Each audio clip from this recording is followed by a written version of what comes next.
السلام علیکم ورحمۃ اللہ وبرکاتہ۔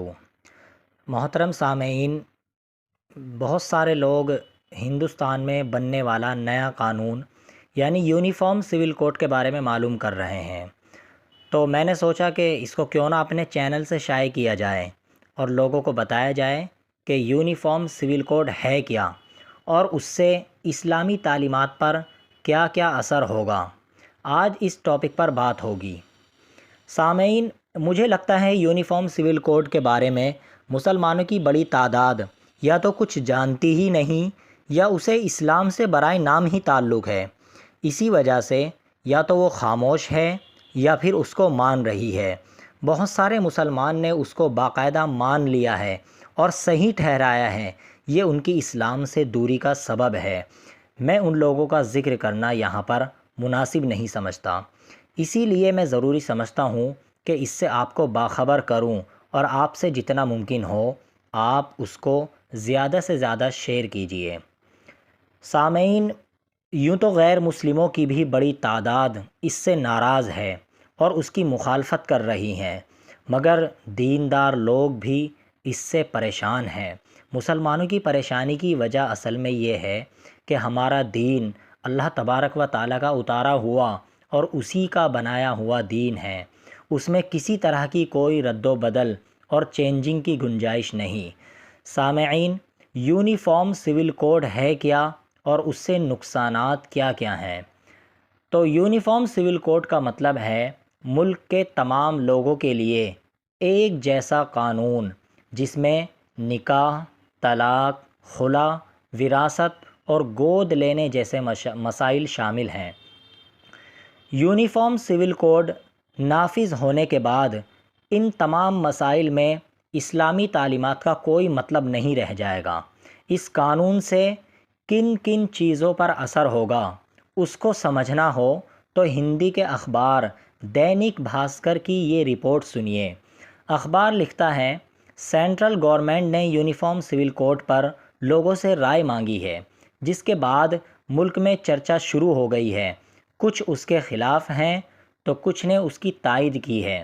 لاء کمیشن آف انڈیا کے بنائے گئے ٹیمپلیٹ کی بنیاد پر دینک بھاسکر نے قانون کے ماہروں سے بات کی۔ ان کا کہنا ہے کہ لوگوں پر یونیفارم سول کوڈ کے 13 قسم کے اثرات ہوں گے۔ نمبر 1، شادی کی عمر۔ یونیفارم سول کوڈ کے ٹیمپلیٹ میں سبھی مذہب کی لڑکیوں کی شادی کی عمر ایک جیسی ہونی چاہیے۔ ابھی کئی مذہبوں کے پرسنل لاء اور ان کی جاتیوں میں لڑکیوں کی شادی کی عمر 18 سے کم ہے۔ اگر یونیفارم سول کوڈ لاگو ہوتا ہے تو سبھی لڑکیوں کی شادی کی عمر بڑھ جائے گی، جس سے وہ شادی سے پہلے گریجویشن کر سکیں۔ نمبر 2، شادی کا رجسٹریشن۔ ہندوستان میں ہندو، مسلم، سکھ، عیسائی، بودھ، جین اور کئی دھرموں میں ریتی رواج سے ہونے والی شادی کو رجسٹریشن کرانا ابھی ضروری نہیں ہے۔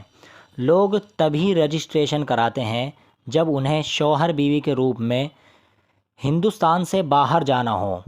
تو یونیفارم سول کوڈ میں یہ تجویز ہے کہ سبھی مذہب کا شادی کا رجسٹریشن ضروری ہوگا۔ اس کے بنا سرکاری سویدھا کا فائدہ نہیں دیا جائے گا۔ نمبر 3، بہو وواہ پر روک۔ یعنی ابھی کئی مذہب کے پرسنل لاء ایک سے زیادہ شادی کو جائز قرار دیتے ہیں۔ خاص طور پر مسلموں میں 3 شادی کرنے کی اجازت ہے، تو یونیفارم سول کوڈ کے لاگو ہونے پر ایک سے زیادہ شادی پر روک لگ جائے گی۔ نمبر 4، حلالہ اور عدت ختم۔ مسلم پرسنل لاء میں طلاق کے بعد اگر شوہر اور بیوی پھر سے نکاح کر ساتھ رہنا چاہیں تو مسلم عورتوں کو حلالہ اور عدت سے گزرنا پڑتا ہے۔ تو یونیفارم سول کوڈ کی تجویز کو اگر قانون بنا کر لاگو کیا گیا تو وہ سب ختم ہو جائے گا، ان قانونوں کی ضرورت نہیں رہے گی۔ نمبر 5، طلاق کا قانون۔ طلاق لینے کے لیے شوہر اور بیوی کے بیچ کئی ایسے آدھار ہیں جو دونوں کے لیے الگ الگ ہیں، تو یونیفارم سول کوڈ میں تجویز ہے کہ شوہر اور بیوی کے لیے طلاق کے ایک جیسے قانون ہونے چاہیے۔ نمبر 6، ساس سسر کی دیکھ ریکھ۔ اگر بیوی کا انتقال ہو جاتا ہے اور ساس سسر کی دیکھ بھال کرنے والا کوئی نہیں ہو تو ان کی ذمہ داری اسی شخص کو اٹھانی ہوگی۔ نمبر 7، گود لینے کا ادھیکار۔ کچھ مذہب کے پرسنل لاء ابھی دیش میں عورتوں کو بچہ گود لینے سے روکتے ہیں، تو یونیفارم سول کوڈ کے قانون بننے سے مسلم عورتوں کو بھی بچہ گود لینے کا ادھیکار مل جائے گا۔ نمبر 8، شوہر کے انتقال کے بعد اگر بیوی دوسری شادی کرتی ہے تو معاوضہ شوہر کے ماں باپ کو دیا جائے گا۔ یونیفارم سول کوڈ کی تجویز ہے کہ اگر معاوضہ بیوی کو دیا جاتا ہے تو بوڑھے ساس سسر کی دیکھ ریکھ کی ذمہ داری بھی اس پر ہوگی۔ اگر وہ دوسری شادی کرتی ہے تو معاوضہ شوہر کے ماں باپ کو ہی دیا جائے گا۔ نمبر 9، بچوں کی دیکھ ریکھ۔